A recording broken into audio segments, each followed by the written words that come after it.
دنیا میں بڑے بڑے طاقتور آئے جو یہ سمجھتے رہے کہ اب ہم ہی ہر طرف راج کریں گے، مگر ان کی بادشاہت یا فرعونیت کچھ عرصہ ہی رہی۔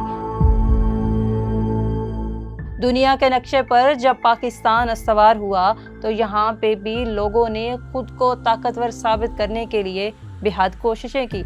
گورنر جنرل غلام محمد سے لے کر جنرل یحییٰ خان تک، جبکہ جنرل ضیاء الحق سے لے کر جنرل پرویز مشرف تک، اور جنرل قمر جاوید باجوہ سے لے کر جنرل فیض حمید تک، سب خود کو مطلق العنان سمجھتے رہے، مگر ایک دن ان کی بادشاہت، تکبر سب ختم ہو گیا۔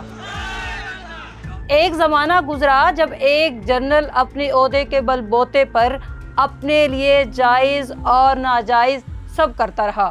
ایک فون کال پر حکومت بدلنا، سیاسی جوڑ توڑ کرنا اس کے لیے کوئی بڑی بات نہ تھی۔ اس جنرل کا رعب دبدبا اس قدر تھا کہ سوشل میڈیا پر جو اس کا صرف نام لکھتا اس کو بھی نامعلوم جگہ پہنچا دیا جاتا۔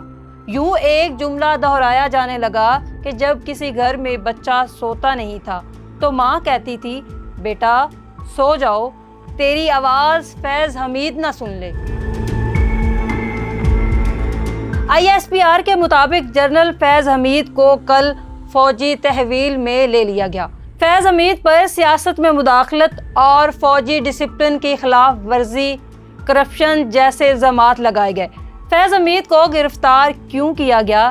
ان پر کیا کیا الزامات ہیں؟ آپ کو اہم خبر سے آگاہ کریں، لیفٹیننٹ جنرل فیض حمید کو تحویل میں لے لیا گیا ہے۔ لیفٹیننٹ جنرل ریٹائرڈ فیض حمید کو تحویل میں لے لیا گیا ہے۔ فیض حمید پر پہلا الزام یہ ہے کہ انہوں نے بطور DGISI ٹاپ سٹی کے مالک معیز احمد خان پر دباؤ ڈالا کہ وہ اپنی سوسائٹی کے شیئر جنرل فیض حمید کے نام کرے۔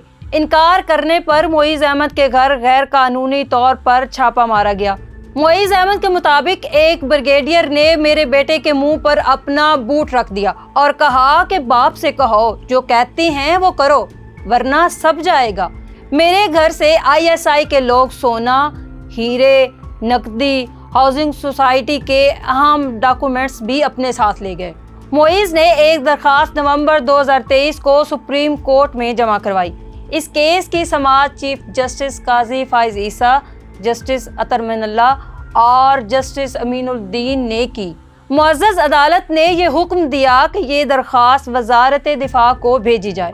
لیکن جنرل فیض صاحب پاکستان کی پہلے DGISI کو عدم باقاعدہ گرفتار بھی کر لیا، ان کے خلاف باقاعدہ کارروائی بھی ہوگی۔ فیض حمید صاحب پر دوسرا الزام ان پر سیاست میں مداخلت ہے، جبکہ سینئر صحافی حامد میر کے مطابق جنرل فیض حمید 9 مئی کے واقعات میں ملوث تھے جو تحریک انصاف کے بہت سے کارکنوں کے لیے سہولت کاری کر رہے تھے۔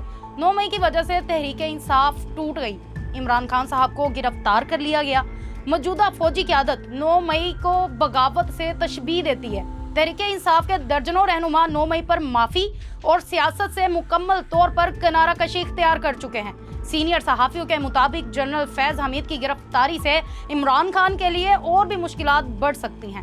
عمران خان صاحب کے دور میں بجٹ پاس کروانے جیسے بڑے بڑے کام عمران خان صاحب جنرل فیض حمید کے بل بوتے پہ ہی کرواتے تھے۔ حامد میر کے مطابق جنرل فیض کچھ صحافیوں کے قتل جیسے منصوبے میں بھی شامل تھے۔ مسلم لیگ نون کے سینئر وزیر خواجہ آصف نے فیض حمید پر الزام لگایا کہ انہوں نے آرمی چیف بننے کے لیے شہباز شریف کو بہت سے آپشنز دیے اور کہا آپ حکومت کریں بس مجھے ایک بار آرمی چیف بنا دیں، مگر نون لیگ کی قیادت نے ایسا کرنے سے انکار کر دیا۔ فیض حمید پر ایک اور الزام یہ تھا کہ وہ موجودہ آرمی چیف عاصم منیر کے خلاف لابنگ کرتے رہے اور کوشش کرتے رہے کہ عاصم منیر کسی طرح آرمی چیف نہ بن پائے، مگر اللہ رب العزت جس کو عزت دینا چاہے دنیا کی کوئی طاقت اسے روک نہیں سکتی۔ عاصم منیر کے آرمی چیف بننے سے قبل ہی فیض حمید نے اپنی ریٹائرمنٹ کا اعلان کر دیا۔ گو کہ جو تحریک انصاف فیض حمید سے فیض لیتی رہی، آج وقت بدل گیا، نہ فیض ہے اور نہ ہی تحریک انصاف۔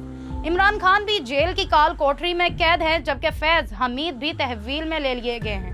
اس لیے کہتے ہیں طاقتور بس ایک ہی ہے اور وہ بس اللہ کی ذات ہے۔